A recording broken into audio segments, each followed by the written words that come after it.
everyone, faces, heels, and tweeners. Welcome to the podcast known as Rebooked.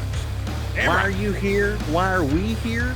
We're discussing the physical art form of professional wrestling with the art form of storytelling combined. It's a beautiful thing when done well, and that's what we're here to talk about. I'm Jake Bennett. We have Matt Raywalt. We have Golden Boy Alex Mendez. How are you doing, fellas? What can I just say real quick? What a beautiful, eloquent, not obnoxious at all intro to the show with a weird voice. That was awesome. Okay. You know what? Firstly, Matt, talk to me when you can get your camera fixed. Number one. Number two, never. You know, it was eloquent. I will give you that. But listen, at the end of the day, though, it is all about people slapping meat in the middle of the square circle. You know what I'm saying? That's all it's ever about. I'm just saying the wrong person hears that and they think we do a podcast about porn. That's all I'm saying. Well, that would maybe that'll get us some more views. I don't know. If you're watching the Liv Morgan Dominic Mysterio angle, you're getting close. It could very well be. Oh dear. Anyway, welcome back, GB. You were in the Dominican. You came back with in the Dominican. In the Dominican. Like in one individual Dominican. Just one of them. Okay. Well, I'm a happily married man.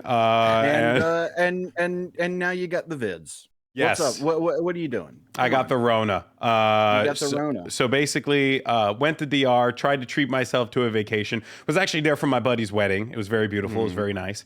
And it was cool. It was like one of those all-inclusive resort things. But man, let me tell you, that gimmick is ran dry. It's not as good as it used to be. Yeah.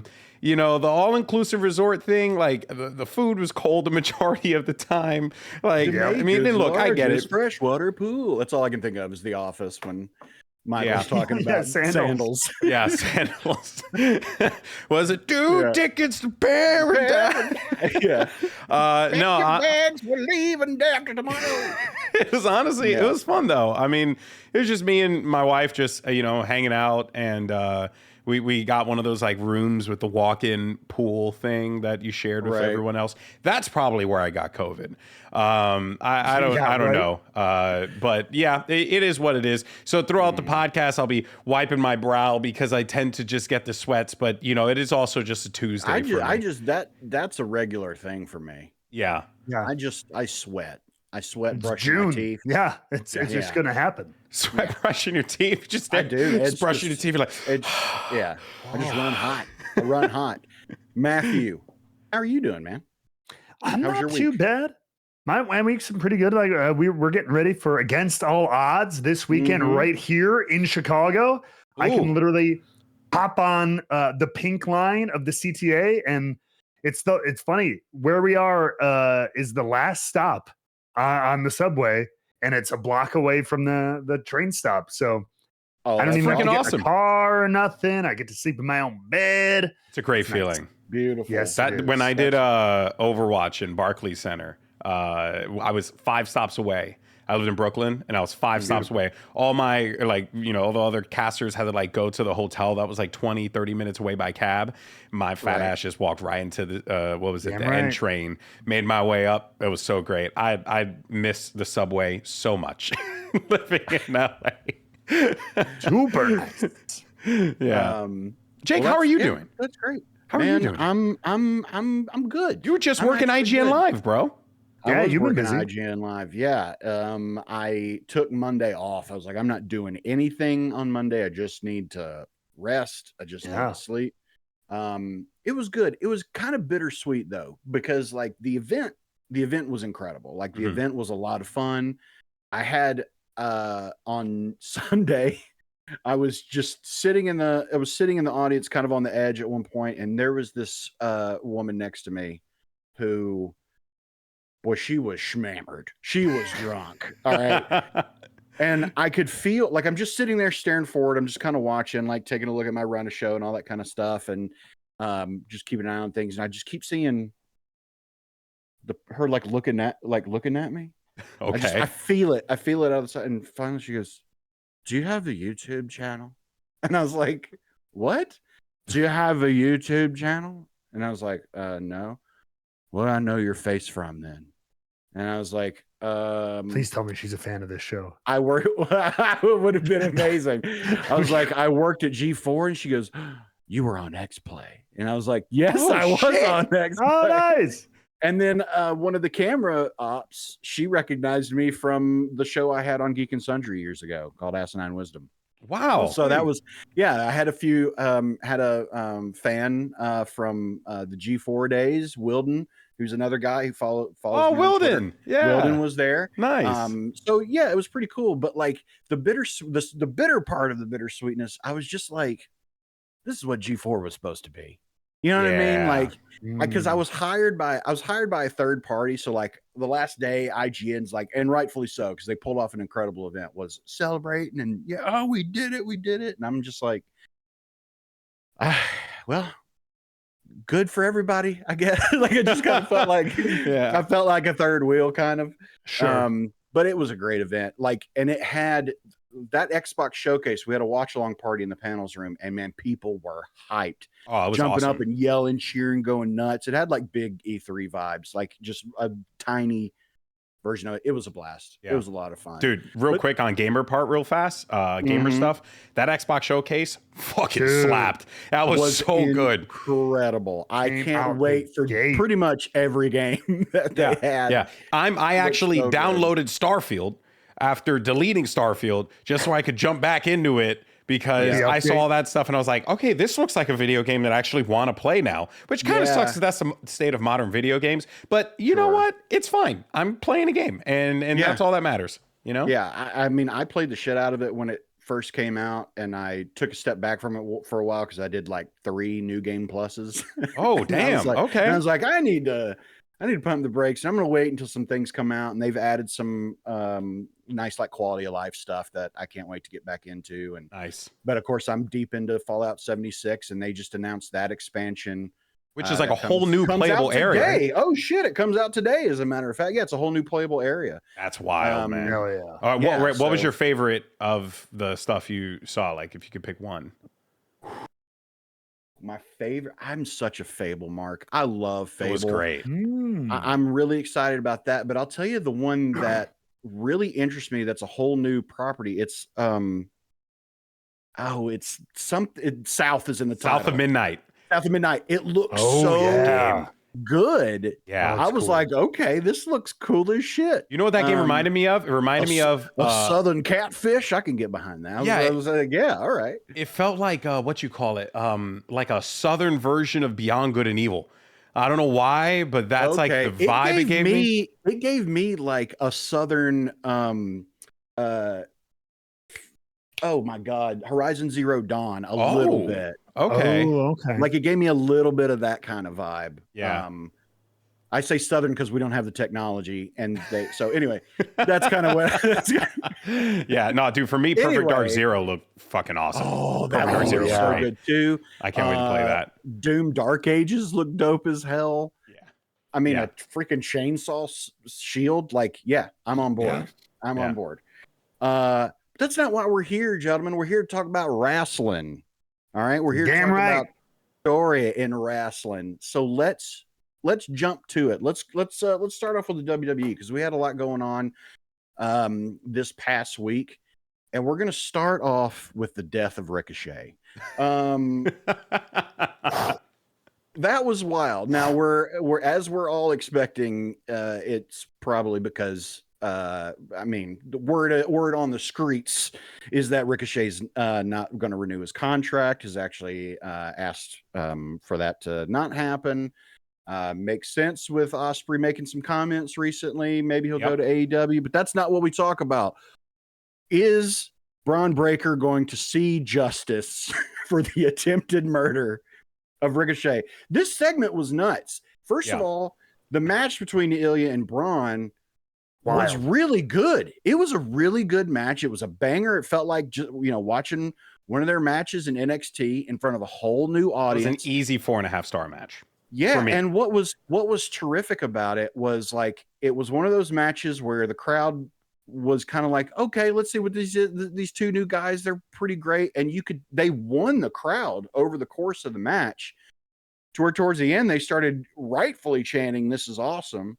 I mean, GB, what'd you think? You had to watch it in a fever dream. You know, Actually, what say you? I watched it on the flight. And there was this like, oh, that's in the throes of the beginning of the Rona. yeah, right at the beginning of the Rona, mask on, you know, because I was not feeling very good, and I'm just sitting there and I'm just staring at the screen, sweating bullets.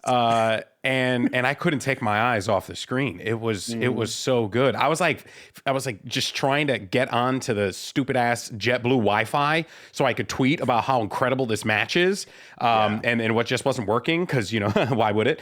And what was great was there was this guy right next to me who I had like my earbuds on, so I could kind of like hear him to the side. And when Ilya hit the final, like that, I forget what he calls H-bomb? The H-bomb. When he hit that H-bomb on Bron, the guy next to me was like, "God damn!" Like audibly to the side. So you knew it attracted some people. But you know what I love most about Ilya Dragunov is that, firstly, he comes out like an absolute psychopath, just, you know, waving his hands around, doing all this stuff. No one really knows what to do yet as far as like how to interact with Dragunov, but don't worry, they'll get there in due time. And every single time he comes out, he you know, the crowd isn't sure. And every single time a match is done, the crowd loves him.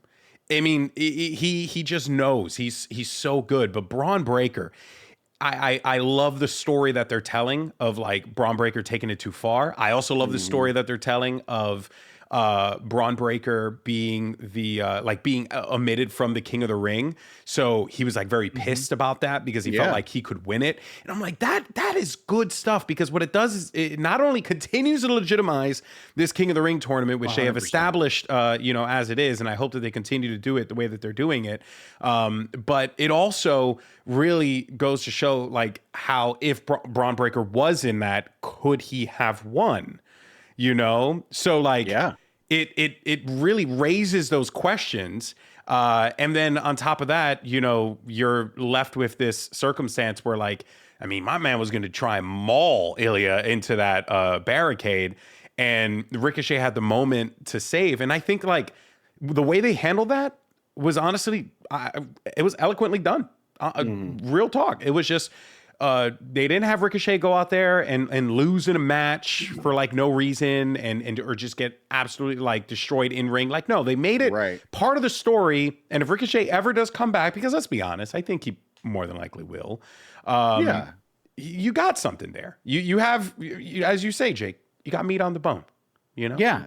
I think, I agree with that. I think that it was one of those occasions where, I mean, you know, in the old guard, it probably would have been I go out there and wear a clown suit and get the shit kicked out of you for 5 minutes. But but Ricochet still looked dangerous. He still had fight.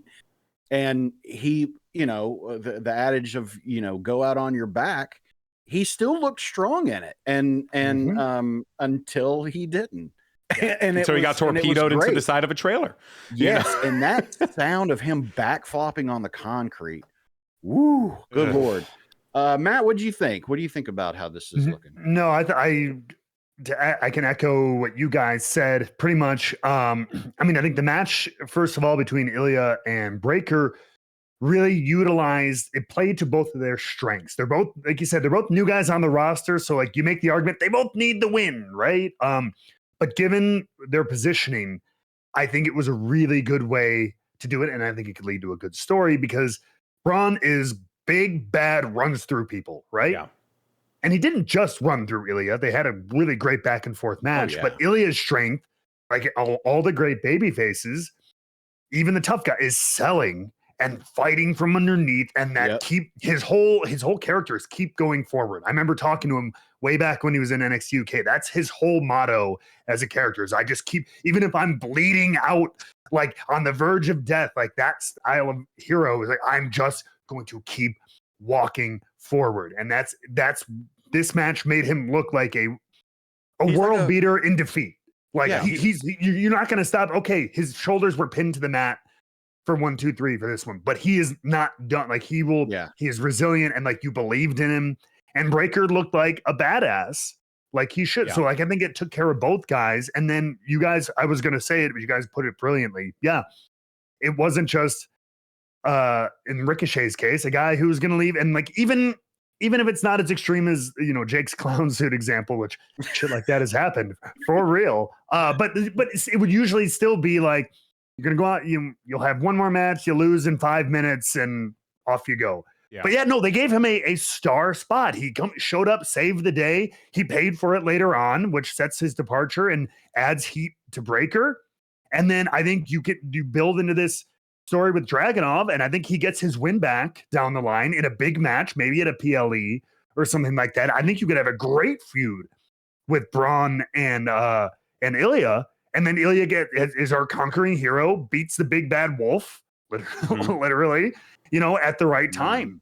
And big bad his friend saved him, and now he gets revenge for his friend. Yeah, exactly. Yeah.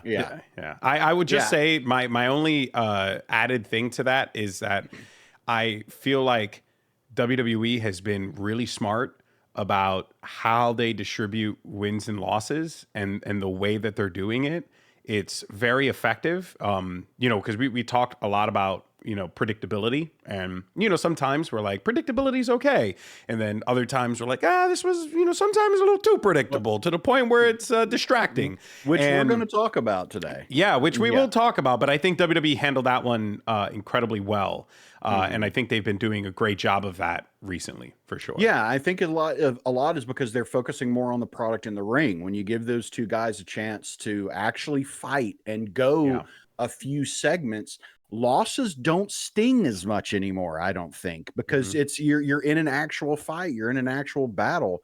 And I think it's great. Yeah, I thought it was all so good. I mean, Ilya's great. Ilya is, to me, he reminds me of Bryan Danielson if he like got into Jesse Spano's locker and was taking all the caffeine pills. Like that's kind of the vibe that he gives me. And and is a little bit of a violent Dory, just keep swimming. Yeah.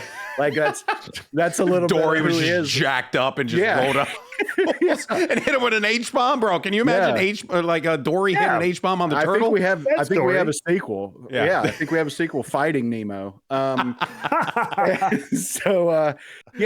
thought the segment was great. I mean, I don't want to say Ricochet's gone until we know that he's gone, because we've seen, especially in the past couple of years, how things can just kind of be planted as what if this happened, but I don't know. That's not what we don't. It feels like in this case, though, he's looking to bet on himself for a little while.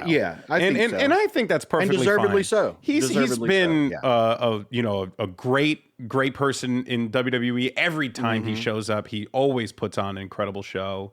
But I mean, I'll say the same thing Will Ospreay said.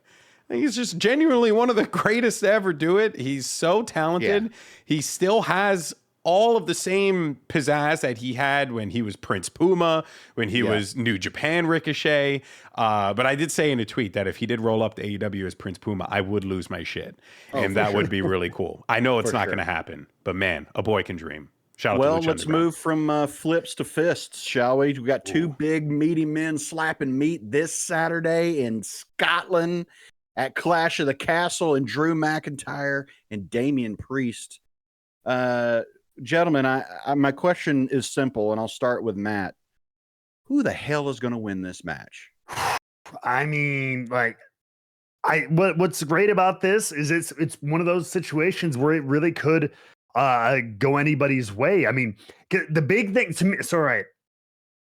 Despite Drew, I mean, he's obviously a S-tier talent and everything. He will be a long-term reigning champion again at one point. I am sure of it. But if this was any other event, I think it would be a much easier answer. That I would say Damien for sure, just because I think he still needs a little bit more time to establish himself as champion, and I like Damien Priest. The Scotland thing, it has easy. That it complicates. It does seem too easy, and it also complicates it because we've done something like this. We had a Clash of the Castle before, and Drew was that close. And also that plays into the story too. So that's what I think makes this difficult, is this being the second one. Do you have him take the L again, GB? I mean, look, I think that what's been really great about this is that you genuinely don't know where things are going to fall, which makes this really exciting because if you want to continue to build up Damien Priest as like a big figure in Monday Night Raw, which I think at this point, you know, he's really starting to come into the character and what, you know, as champion, like what he's really trying to portray, which feels like it's, I want to say a tweener, but it's like, because he's supposed to be the bad guy in this situation, but it's very clearly Drew. Like, you know it's Drew, even though they keep layering it, like the Sheamus promo in the backstage when him and Sheamus were together, and you were there and you're like, oh, you know, yeah, banger after banger after banger, but you're like, but you were also a dickhead to Sheamus when he returned. So I don't know how I necessarily feel about this. But I will say that if Damien Priest does lose at Clash of the Castle, I think it's going to be because of that damn Jezebel, Liv Morgan. That's 100%. That's 100% what I'm thinking too. Because it has to be. You know, you notice. Well, and here, this is the other thing too. Is Carlito part of Judgment Day? They did the fist bump. He told him, you know, they Damien. I mean, he's a fellow Puerto Rican, you know what I mean? We do have a tendency to look out for our own, but man, Carlito's a bit of a snake, so I don't know. I don't know, man. I really don't know. I feel like either way though, you're gonna do all right? Because I feel like you guys are missing someone. Ooh. Oh, I think I know who you're gonna say. At play. I know. I mean, there's still the lingering CM Punk. I was gonna say, but do you need the belt for that match though? I don't think you do. You don't. No, you don't. And so he could cost Drew the match as he continue this like 6 month of just fucking with him, and then trolling each other. Yeah, you know what I mean. Like I took the moment of, you know, you kept your eye off the ball or whatever. Now, like now I'm gonna take it from you intentionally. You know, at Mania, you just messed up. Now you've been messing with me so much, I'm gonna literally take it from you. And like we've said about him before, and he's kind of like, what would it be, a babyface troll or a babyface bully or whatever? He's kind of a heelish babyface.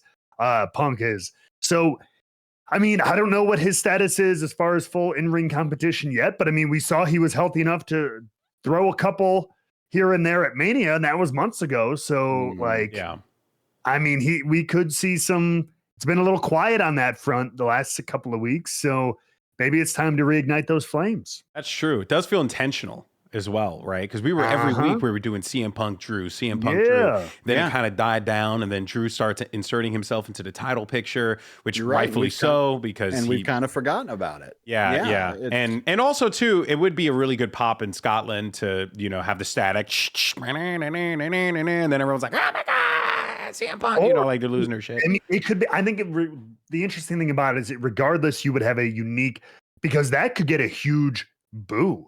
That could get huge heat. Oh, for sure. The crowd heard that music in the middle of the title match with their guy competing, and they know what Punk is there to do potentially. Yeah. Kind of thing. Oh yeah, it would be one of those classic kind of flips. I also wouldn't be surprised if because you're talking about SummerSlam being 2 months away, right? We're looking at August.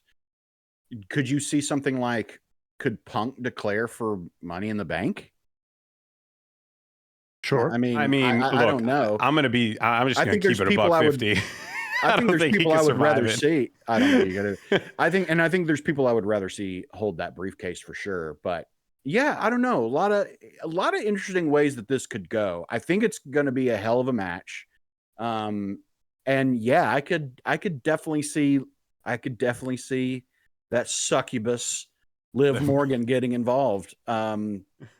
And that could be a fun finish. That could be a really fun finish, especially if she comes out, Dom comes out to stop her, and then Dom maybe accidentally causes Damien to lose. Oh yeah, you know, it could be something to that effect, increasing that fissure. Yeah. What I love about this though is that they have branching stories no matter what direction they decide to go, and I think that is an incredibly healthy thing for the World Heavyweight Championship right now. Right. So yeah. So let's turn our attention to the other massive title match that we have. We've been talking about how unpredictable, you know, the match between Drew and Priest seems to be. Let's talk about Cody and AJ.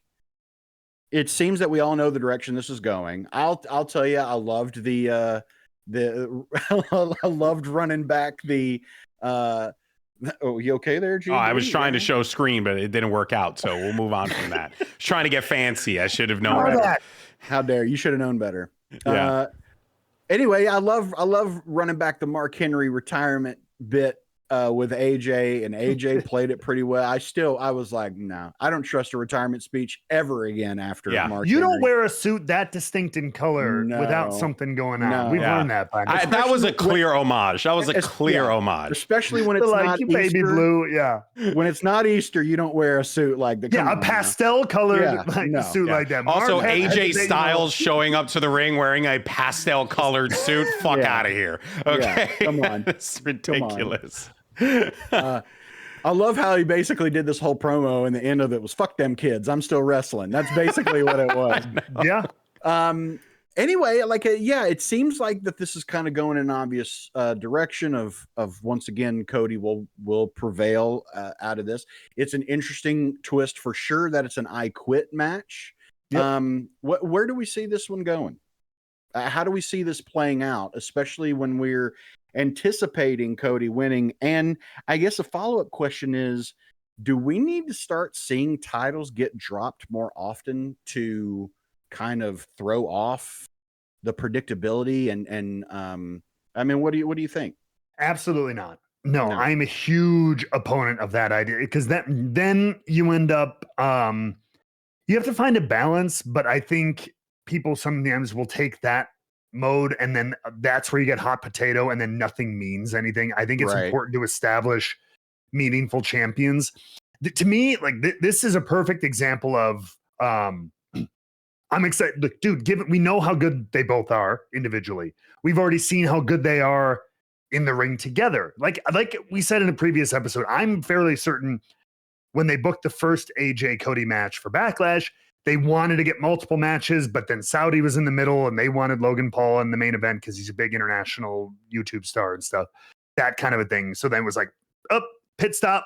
Okay, we're going to get back to this. They wanted to get to a stipulation match with them probably at some point. So I think we know where this is going to go, but like a good Marvel movie outside of like Endgame or whatever it was. I don't remember which one that was kind of a downer, but okay, the good guys are they win. But if you take me on a fun ride, if you give me a couple of believable, maybe like ooh kind of moment, like false finishes, this is perfect for that. As long as they can build a couple of those good ones, yes, my heart of hearts, my brain of brains knows Cody Rhodes is walking out of there still the champion. But this is going to be a fun ride. I know the hill is at the end of Splash Mountain, but goddamn, it's an enjoyable journey. Yeah, and it has been. What I mean? It really has been. Like Cody, like for what it's worth, like man, that man wears gold so well. Like he embodies like that era of the old school style of professional wrestling, right? Like even from the way he carries the belt around, just like the way, like guys like Nick Aldis did in NWA when he was, world's heavyweight champion for a while. Like you definitely feel it. You definitely, the gravitas is there. He has the gravitas.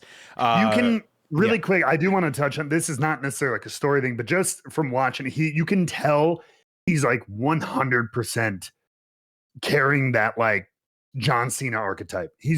I'm going to go the next level at all our social events, social media, whatever. I'm going to charity kind of things. Like I'm going to sign 18,000 autographs before I have to go wrestle a main event match. Like whatever those, he's said, he's like, I want to be good for the business. I want to be good for this. I want to make the company money. Like he's a businessman straight up, but then he's like, I want to reach out and go the extra mile with all these causes and all these events and everything like that. The house shows, he's making special moments for people. Like he's really being that, like he is being that heart kind of, just call it white meat. We used to call it white meat baby face, but I think that's too pejorative. But that idea of just like that, God, that is my guy. Yeah. For anybody from 4 years old to 40.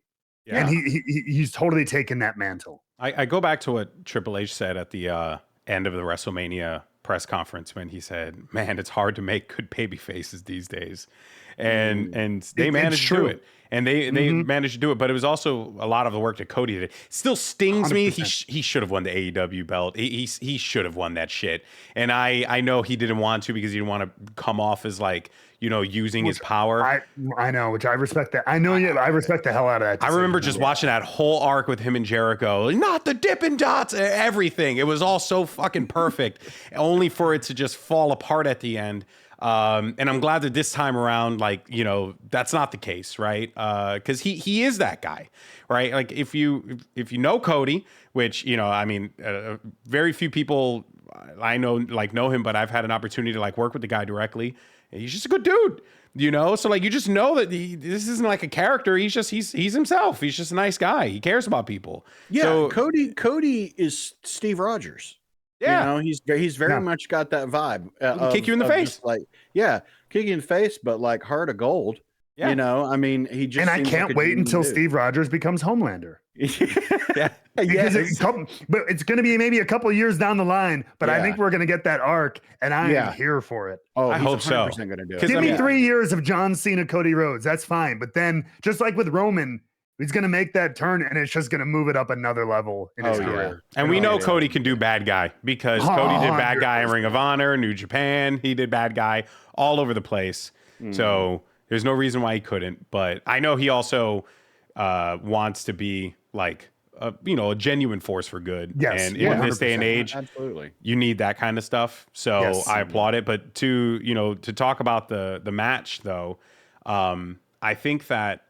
So Matt, you had said that you don't want the titles hot potatoing, and I agree. You don't want it hot potatoing, but I do think that you get to a point where it starts to become a bit of maybe diminishing returns isn't the best phrase, but it starts to feel a little too much, where it's very obvious we're waiting for The Rock to show back up, and sure, but how do you say too much? It's been WrestleMania was April, it's June. That's 2 months ago. But wait a minute, we're not at too much of anything. I'm not saying it now. I'm not saying he drops the belt now. I'm just saying in general, it's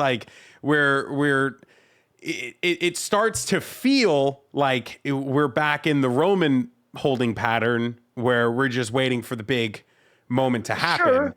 So talk to me in 2 years. We're 2 months in. I don't think we need to be scared about that. I guess is my point. I don't think Cody is that. I don't think we'll get to that. Maybe he makes it to next year's WrestleMania, but I think he holds the belt for a year. I definitely and that's fine. He doesn't need to have 4 or 5 years just because he beat the guy who had it for 4 years. But he does need to hold it for a while. He needs to hold it for a good chunk of time. Amount of time. And Cody is a proven draw at this point. Right. So you're obviously going to want Cody to hold that belt until Mania. So it makes a lot of sense. I guess it just kind of I look at it purely for the story, and I enjoy the story that is being told with AJ and Cody. I think it's perfect. I like the fact that AJ is just being this vengeful little prick who just really wants to get one over on Cody, and now he's going to do anything he can. There's going to be shenanigans. The Good Brothers are going to come out. There's going to be something going on over there, because they came out with him recently. So we're back to that again. But that was going to be my question. Is we've talked an awful lot about Cody and how this goes for him. What about AJ? I mean, I was going to ask that. Do you see the Good Brothers getting involved? Is it going to be a brief thing, or are they back together? Where do you think this goes for them? I think that, well, for one, I think without a doubt, they're always going to find a way. AJ is always going to find a way to work with his boys. So I think that, bringing them back into the fold is good. But, there is an event that would be good enough for AJ Styles to, win and be able to have that opportunity yet again. That's right around the corner. And we talked about it just a second ago, which was Money in the Bank. Yeah. So I can realistically see AJ, missing that opportunity, but then through, hook or by crook, winning Money in the Bank, and then having that lingering cash in, available to him. So I could see that being a possibility, because at first I thought it was going to be Jey Uso without a doubt. But now that, we kind of know what's going to happen, and it seems like you're really investing in AJ as a character in the show. I could see that happening, and that's where he gets his title reign, because it would be disappointing if AJ Styles didn't get another crack at the WWE Championship again. But that's just me, though. I don't know if that's going to be the possibility, but I could see it happen. I mean, I would not mind at all these two kind of orbiting each other. Yeah. Back and for the next year or so. Maybe it isn't until it builds ultimate to something like next year's Mania. Like it doesn't have to be a consistent like 9-month feud kind of, because that would get really dull. But yeah, they do this. All right, something happens. He maintains. He wins Money in the Bank. Now that's hanging over it. You know, they clash a little bit. Something that like as we get towards the fall in Hell in a Cell or Survivor Series, but then they kind of go away, and then Rumble time it picks back up. So like an oscillating story like that could be kind of interesting, because I do agree. I think AJ, you know, he's talked a lot in life about legitimately retiring sometime probably in the next couple of years, whether that's 1 or 5, we don't know, but he's not going another 15 years. We know that. So, and I think I think they're going to want to let him run, and he's been killing it lately. So I think in the near future, we should see that. I would just, to get back to like the hot potato argument, like, look, I think Cody Rhodes could hold the title for 4 months if the story is right. If they came out of the game, anything is, if you can build to it, or like give me a surprise with a good follow-up, like a surprise loss with a great follow-up, and then, you know, that brings him back to the title, or that's fine. It's just sometimes when it's like, all right, we end up with this 3-week build to like Overdrive, and then, oh, we switched the title here. Because nobody predicted that. Yeah. But now we have this champion who we weren't expecting or sure about. Now they're champion, and it's like, oh, wait, they're not as popular as the other guy. Okay, let's switch the title back. And yeah, that's the kind of stuff I hate. It's kind of like chasing heat. You know, it's like, well, this guy's hot right now. Let's put the strap on him and let him be popular. And then, oh, now this guy is. Let's put it on him. It felt like that was kind of done a lot. And now we're back to more. But, you know, I was going to say, what makes this era very different from like the Cena Orton era and Edge, when they were like all like hot potatoing the belts all the time and stuff, like Batista, same thing there, is that you now have more titles that mean something now. Whereas like back then, the Intercontinental title was kind of like, you know, the only thing they can ever talk about it was the belt that Pat Patterson held, you know, and it was like, of course it was amazing. Pat Patterson, a legend, but it didn't really have that same value. Now also Sammy holding some respect on Honky Tonk Man and Honky Tonk Man. Okay. Yeah, thank God Gunther beat that one. but like now with Gunther, you know, like really legitimizing the Intercontinental title, Logan Paul honestly legitimizing the United States title in a very good way, just much to the chagrin of a lot of people. Like you have belts that mean something now in the company. So if Sammy were to lose at Clash at the Castle, you would be like, whoa, that was big, because that's like what you're going to talk about, right? Which is good. So that this way it doesn't put all the pressure on WWE to have to make their prize title be the the belt that moves numbers. Now, you know, like, because legitimately, I think you can open the show with Sammy and Gable, and that's going to be a banger. You know, like it's going to be a fantastic matchup, and it's going to mean something because they built it out so well. So I think that really is the difference between this era of WWE, you know, the Triple H era, if you know, as much as he hates that, versus the old era, right? The old regime, because now you just have so many more things that just mean something, as opposed to, you know, just like how it was before. It does feel like everything is being handled with more care. Yes, for sure. Right. 100%. Well, Clash at the Castle coming up this Saturday, 2 p.m. Eastern, 11 a.m. Pacific on the CAC. It's gonna I think it's gonna be a good one. I mean, you know, we've got some other matches we didn't talk about. Just real quick, you know, we got Bayley and Piper Niven for the women's championship. As you mentioned, Sami Zayn, Chad Gable. Then we got Bianca and Jade in a triple threat match for the titles. Just on a scale of 1 to 10, before we move on, scale of 1 to 10, how hyped are you for Clash at the Castle? Pretty hyped. I would say that's not a number. I'm like an 8. I'm like an 8. Okay, there we go. Yeah, an 8. Yeah. Okay. I think it'll be a good show, but like my honest hype level, I'm like a 6.5. Okay. Why 6.5? Why are you questioning my rating? I was just asking a question. Can I ask you a question? I thought I said it. I because I think it'll be a good show. I'm just not super hyped in it. You know, like I don't think. I think the only thing I'm super curious about is the Drew and Damien, Gable and Sammy. Just because Gable's my boy, so I'm pulling for him to finally win it. But I know that'll be a good match. I know Piper and Bayley will be a good match. I know that, but like just my heart fire for the match, for the show. It's definitely, it's not mid.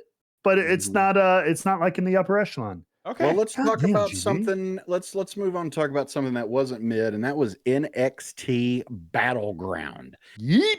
Man, it felt like the NXT of old. You know, the black and gold era. It was great. It had the vibe. Yeah, there were some great matches. But let's talk about the big match. Let's talk about Grace versus Roxanne Perez. That was a fucking slobber knocker, man. That was unlike matches that we've typically seen from the women in NXT. It just was hard hitting. That's Jordynne for you. An ear got ripped off in stockings. It was wild. And we got another cameo from a TNA talent, former who was recently in NXT. Yeah. In Ash by Excellence. This elegance. Get it right. Good. How I'm going to call Iceman. It's elegance, not excellence. No. Trust me. She's excellent. But she's also excellent. So it goes either way. They're both accurate, even though not completely accurate. Anyway, Ash by Elegance joined us in the Apex, the UFC Apex arena. Yeah. I wasn't a fan of the venue. I'll be honest. I thought the venue was okay. They definitely made it seem like it was, and I know it's, TKO relationship and stuff like that. So you gotta like big it up. But Synergy. it wasn't like the best. It did look like just a little bit bigger than the current NXT arena, which isn't a bad thing, by the way. I just want to be very clear on that. It's just more like the way they made it. I get you got to sell it. But the way they made it reminded me of like when I was working Halo, and the next year we were doing it at the ESL studios for the Halo World Championship.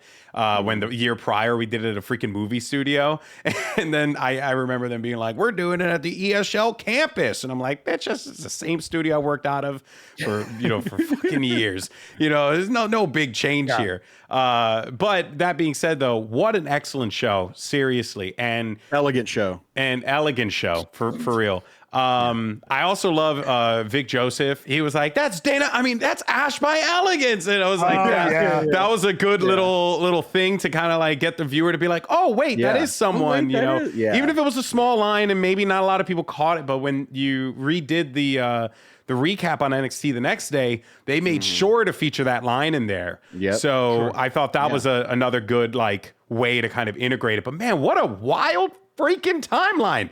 Like, what the hell's going on? I know. And that's not even there was also the involvement of Tatum Paxley, who grabbed the TNA title. The TNA Knockouts title.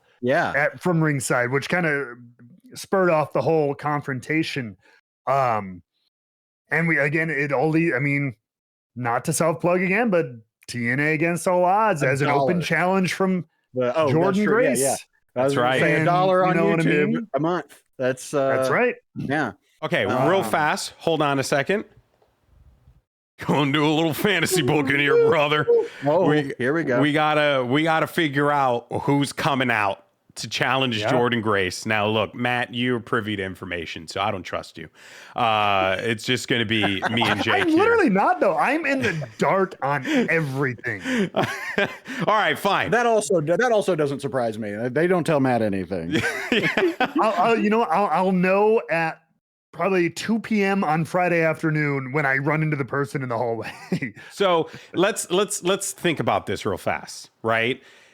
it makes sense that it would be a WWE person that challenges at Against All Odds. It makes sense because TNA, you know, like Jordynne Grace did the solid and lost to Roxanne Perez clean in the middle of the ring, right? So makes sense. Was it clean though? I mean, it was cleanish. You know what I mean? Like there were shenanigans, and we knew that was gonna happen. I mean, it wasn't gonna be like she hits her with the what did you call it? The on the rocks, and then like, you know, like that and that's it. Like there had to have been something else afoot. I was hoping it would be a little bit more direct off the shenanigans distraction into like, because I kind of thought that's the finish we were going to go with, something like that. Perez steals it kind of thing, but it was a little bit more direct than I would have expected.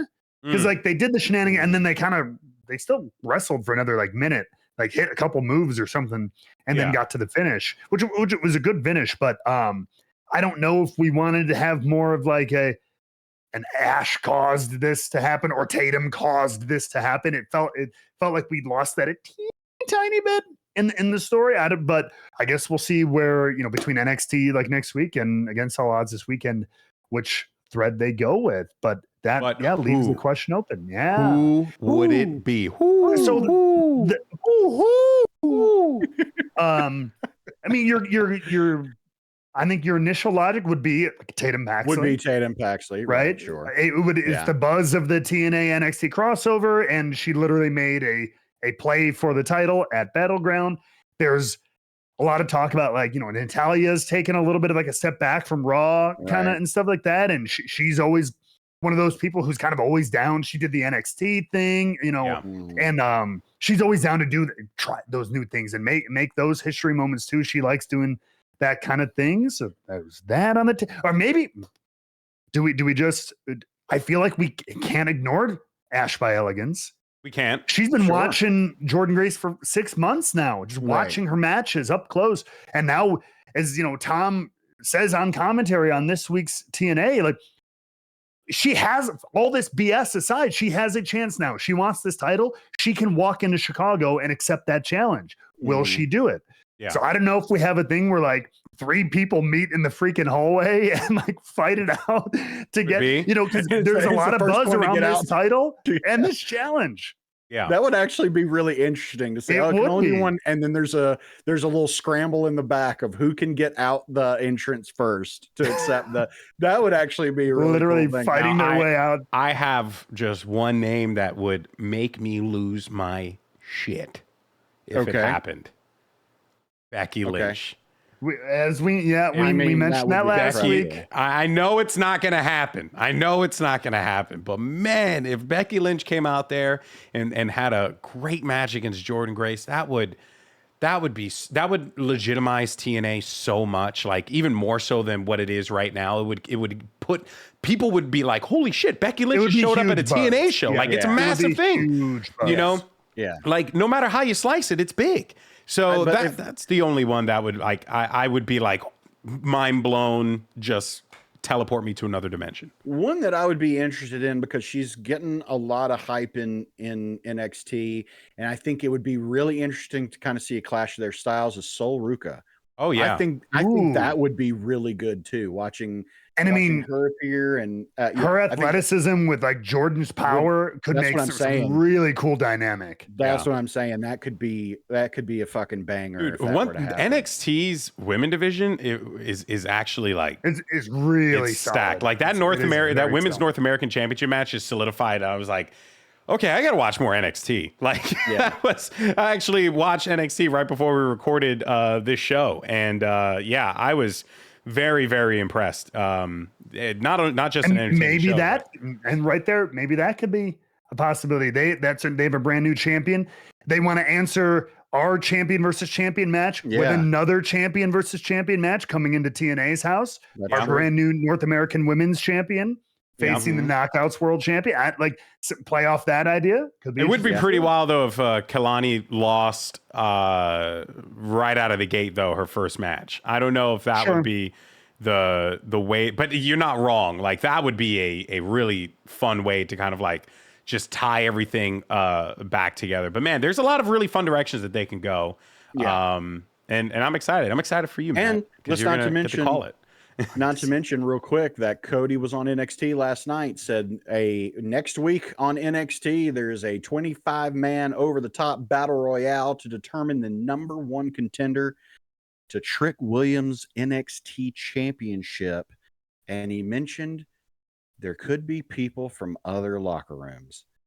Say his name, he shall appear. I'm telling you right now, Joe Hendry's got to show up. If he doesn't show up, I mean, the crowd was chanting Joe Hendry. They were literally chanting it as Cody said signs. The thing. There were signs. Yeah. I mean, come on, man. Like, it's there. I believe. Just I know we're not reading social media and stuff but I shared with you guys. I mean, Joe Hendry, as he sometimes does, he'll stay over here for a little while before our tapings, and because he comes all the way from Scotland still, he still lives there. Yeah. Wow. But he did post some social media with some palm trees behind him, which are very common in Orlando, as our Knockouts World Champion pointed out on Twitter. Oh. Dude, I can't. No, I can't. The teasing's too much, man. Let me find out Joe Hendry just put himself behind a green screen. It's just a digital, He is a bit of a video and media whiz. Filter. Yeah. Oh man, that'd be amazing. But yeah, I'm really excited for that. And also, I do want to speak on that one real fast. That Cody Trick promo. That was really great. Because it would have been really easy for like Trick to come out, talk shit, like, oh, I'll see you one day. Yeah, I'll see you one day, and blah, blah, blah. But instead it was like actually what NXT is supposed to be, which is like the developmental league. And here's Trick Williams, the guy who's sitting at the top of the mountain in developmental, asking the world champion of WWE, the largest promotion in the world, like, hey, how do you deal with this pressure? And I thought that was like a really cool, different way to approach it. Again, they're just doing things differently, and I like it. You can tell. I like it. Base Shawn Michaels, base Triple H, all day, every day. It was awesome. Well, let's move across the aisle, so to speak. Ooh. Move on to AEW. All right. Two stories I want to discuss. First of all, MJF seems to be back full time. He came out, had a little something to say at the beginning about everybody. And who answers the call? Leo Rush. Rush. That's right. Former Ring of Honor champion and Mexican wrestling fucking beast. Royalty. Honestly, royalty as well. That was awesome. I actually was really, really taken aback by that. It was not what I had expected, but it is a great first like kind of feud for MJF to get himself back into it. And Rush is, if you've not seen a Rush match, like the dude is a monster. He's very entertaining to watch. So I definitely feel like in the promo situation, though, MJF absolutely owned him, but that's always going to happen. Yeah, but do you bring somebody out? I mean, because it almost feels a little like, did you purposely bring someone out who's not as good on the mic to make MJF look that much better? Because I don't think that that's something that you need to do you? No, yeah. I think it was because literally there's literally a second language issue. So like, and that's going to be an issue. And I don't think I think there's a good argument to be made. I don't think anybody on the mic in AEW is going to quite stand up to MJF. I don't think that was the idea. I think the idea was that like Rush is one of those guys who deserves maybe like a spotlight matchup kind of thing. And we haven't had him in anything particular lately, but with MJF back, we'll talk about predictability. I think we all know where eventually this one obviously will go to, kind of like with Cody and AJ, but I think it'll be really good. I think it'll be a great match wherever they decide to have it. And I think it's just a chance for kind of Rush to be in a spotlit kind of match after having kind of not been recently. I think it was kind of like you're going to get a main event guy in kind of a spotlighted feud.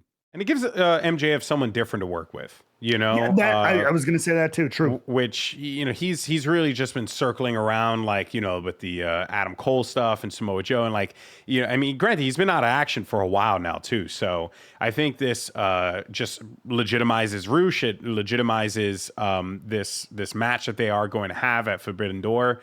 And puts MJF in the ring with someone who is so good at what they do and is going to be a nice welcome back into the physicality of the wrestling side. Exactly. And that's what you want to see. And this can actually continue for a little while, which I think is nice. Question is this: do you think this is a one-off, or do you think it could? I don't see a reason why you chop it by the knees, or so to speak, like early on. Like I think you kind of just let it keep going for a bit more. Like maybe Roosh sneaks away the win, right? And cheats to defeat MJF, and then MJF's got a bone to pick with this guy. Like you don't have to have MJF come in and just win super cleanly, like right out of the gate. I don't think it's necessary, because MJF is over, period. It's kind of to the point that we were talking about with Bron and Ilya before Monday Night Raw. Like, you can have those two guys go at it, and it just depends on where your story is going, right? I think in the story, like, because Ilya could have easily had won the match against Braun Breaker, and you'd be like, yeah, I believe that, like that. He beat him before, so it makes sense. But the story was Braun Breaker's taking it to another level. He is getting way more violent, way more aggressive. So, naturally his like player rating's a little higher right now, right? And I think it's kind of the same logic here, where like Roosh, he can be, like very violent, in the ring. He does really wild spots and a lot of aggressive power and all this stuff that he likes to display. So I would really like to see them maybe go a bit further with this. I think it'll be very, very entertaining. But to also the point about him calling out everyone, I mean, my guy was out there just like, it's just like a turret. He was shooting at everyone he possibly could. And the one in particular that he shot at was Swerve, and man, that's just I want it. I want it. That's coming. I know that's coming. We all know that's coming. I want it so bad, because that's one where you're like, who do you go for there, right? Right. And I love that. I'll point out a fantastic interview. I don't know the source of it. I just remember hearing it from MJF. I want to say back in like November, December, where he talks about Swerve. People are like, oh, that's a match people would like to see. And he's like, yeah, I think so. He goes, it's one of those things where I think like when they were first kind of coming up, he was a huge promo guy. People didn't really believe he could go in the ring as much as other people. Swerve is an incredible wrestler that people didn't think was much of a personality outside of that. And in their rises in AEW, they've both kind of been crossed both those levels. Yeah. Swerve is such a more, composed and like more of a presence and a personality and everything like that. He carries himself so well. And MJF is obviously, having matches with people like Danielson and everything like that, and Adam and Samoa Joe and stuff, has proven that he can carry. So like, that's one of those clashes where it's like their stars have crisscrossed, kind of ships in the night sort of thing, but to finally see that collide, yeah, that'll be really cool. It's so cool to see as well that you got a lot of very legitimate people that can sit at the top of the mountain of AEW, which is excellent. Because yeah, that's true. You got Will, right? You have Okada, you have Hangman, you have Kenny, like you have Adam Cole, you have Daniel Bryan, Bryan Danielson, like you got guys, like Penta, who I will go as far as to say is another dude, Jericho, who could do this as well, right? And then you have a bunch of rising stars, Moxley, like you really do have like anyone who can hold that belt, and the fact that Swerve is the one that's holding the belt right now, and he's having great matches. He really is. That match with Roderick Strong, again, a little predictable, right? You knew that the ending was going to come. Makes a lot of sense. Why the hell would you not do Swerve versus Will Ospreay at Forbidden Door? And all the love to Roderick Strong. I love the character that he's built up, but it's like he's just putting out great matches time and time again, which is what he's always done. But now he's got that little added bit of the personality shining through. I love when they came back to him. He was like, real quick before we talk about Roderick Strong, hey, MJF, you little bitch, glad you're back at work again. I was like, that was great. Like, give me a little bit more of that. Do you think we need to see more of that kind of stuff out of Swerve? Because it feels like there hasn't been a whole lot of work done to establish him as a babyface, even though that's how he's being presented. Yeah. Or is it kind of a, if it ain't broke, don't fix it situation? I think it's more of that. I think he's just got like a aura about him that people are just digging right now. I mean, bro, you had this like old lady at the end of the show. She was like, she was doing the dance with Prince Nana and Swerve was just right there. I mean, it's like people like the guy, you know, like they like the guy. They want to cheer for the guy. He doesn't need to be Cody. You know, he's very much Swerve. He's doing it. That he does. I know, but he's very much his own character. And I think it's very cool, you know, to see like how he's just continued to just evolve more and more and more. And the championship gold looks damn good on him. So and it's just interesting because I saw a clip of him recently on Renee's show. He just seems like a chill dude. He seems fun, and like it's always interesting seeing how different the wrestler is from the person. And I think there's a pretty it seems like there's a pretty distinct difference between the two.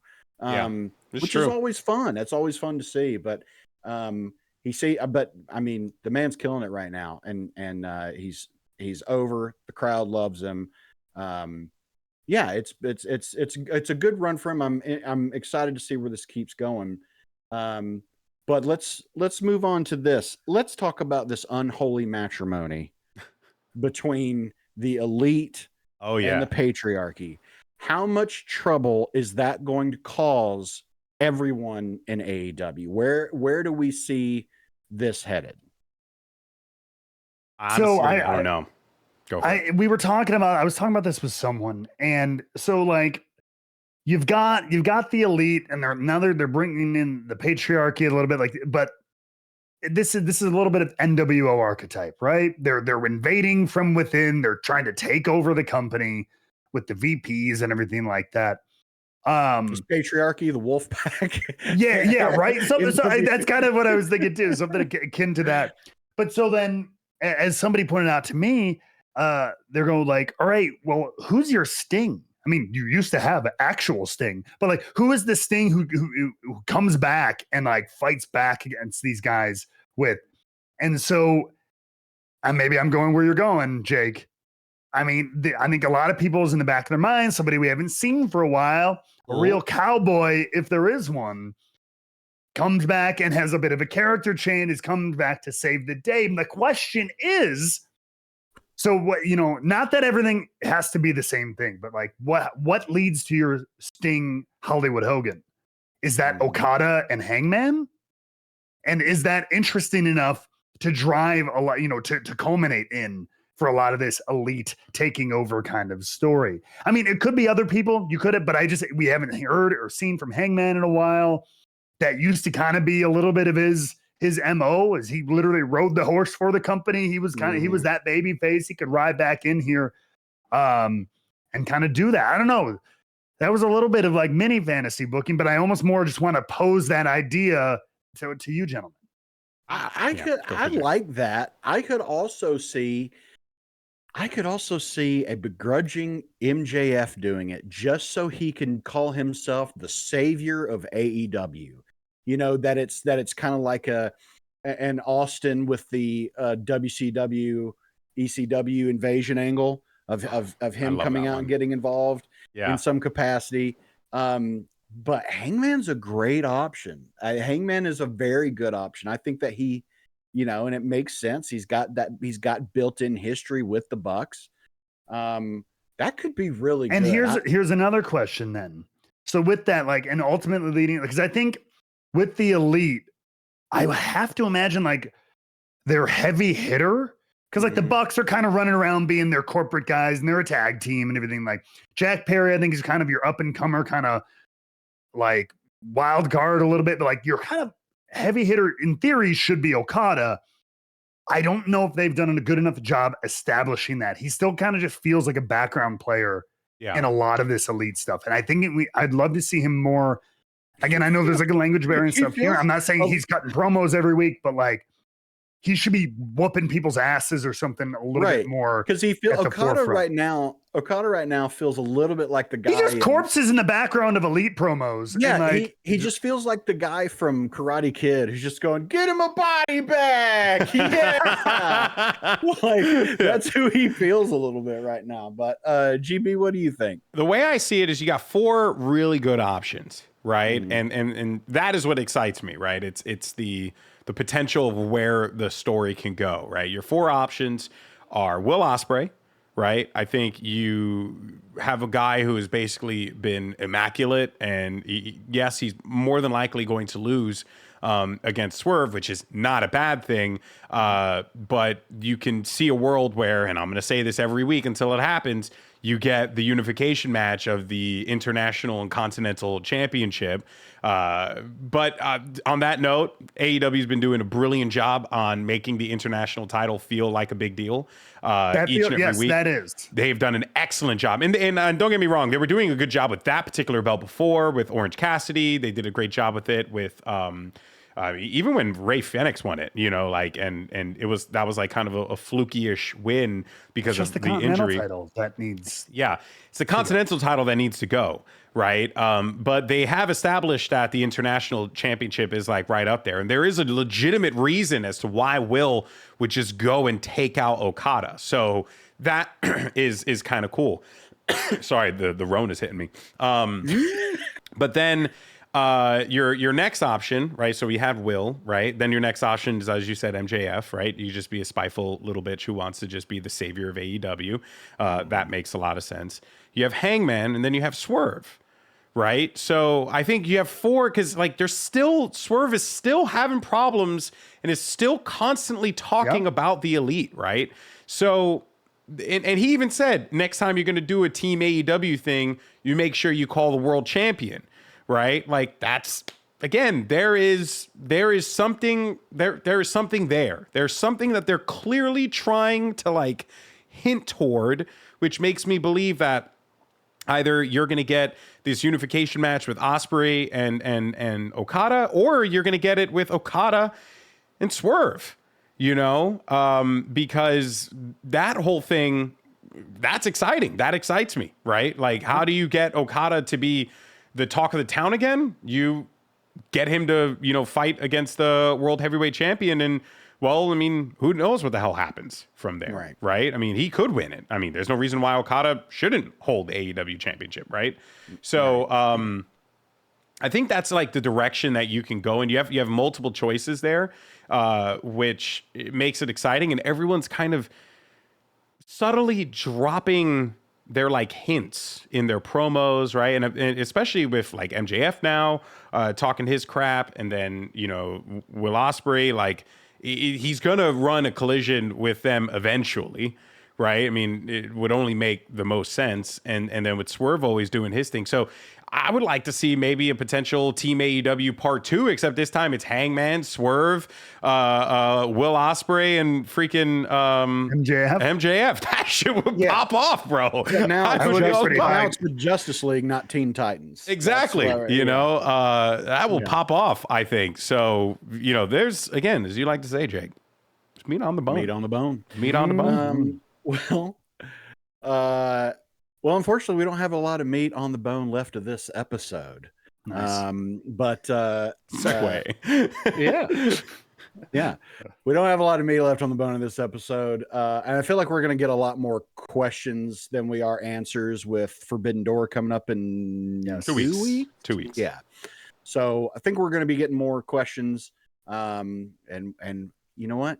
You got to tune in here to talk about it. But if you want to talk about it with other wrestling nerds, we got a Discord. You can join our Discord. The link will be down below. Come on in. The water's nice and warm because GB peed in it. Yep. You get on in here. Yeah, my sickness. Enjoy the discussion. We got a good Discord channel going in here now. A lot of discussion happening every day.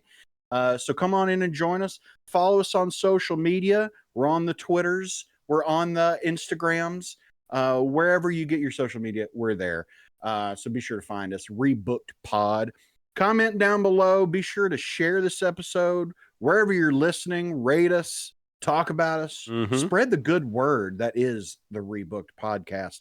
We want to keep growing this thing. There's too many sour ass communities in wrestling these days. Hell yeah. And that's not us. Exactly. We're talking about the good shit. Yeah.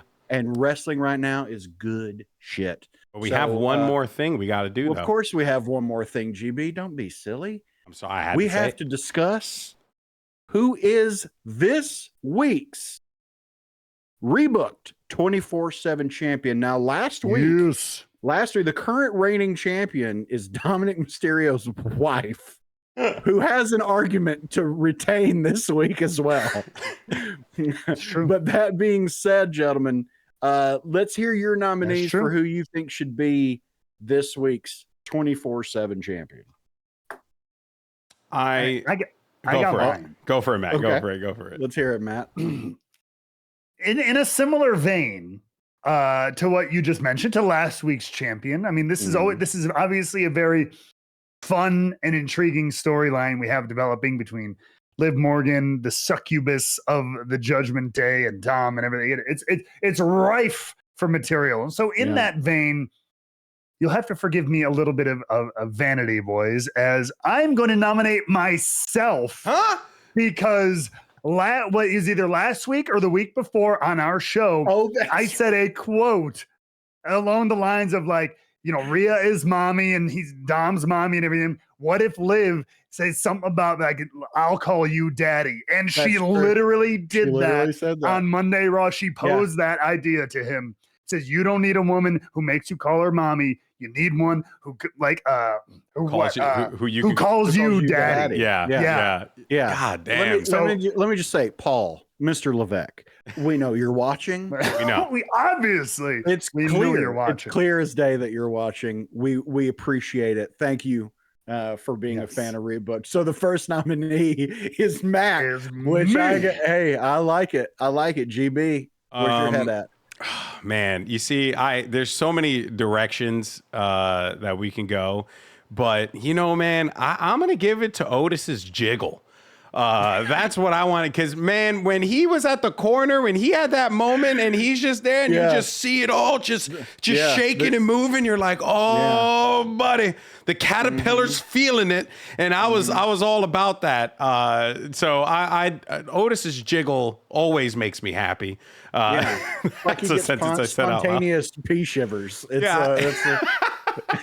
Yeah, exactly. Like, that's just what I'm gonna do now. I'm gonna go to the kitchen. My wife's gonna be like, hey, you want to have some food? I'm just gonna start jiggling, just like a crazy jiggle. That's the way I show my excitement. That's why I nominate. But damn, Matt, you got a good one, you son of a bitch. I like it. I also have a good one. Wrestling has long been about toughness. It's been about endurance.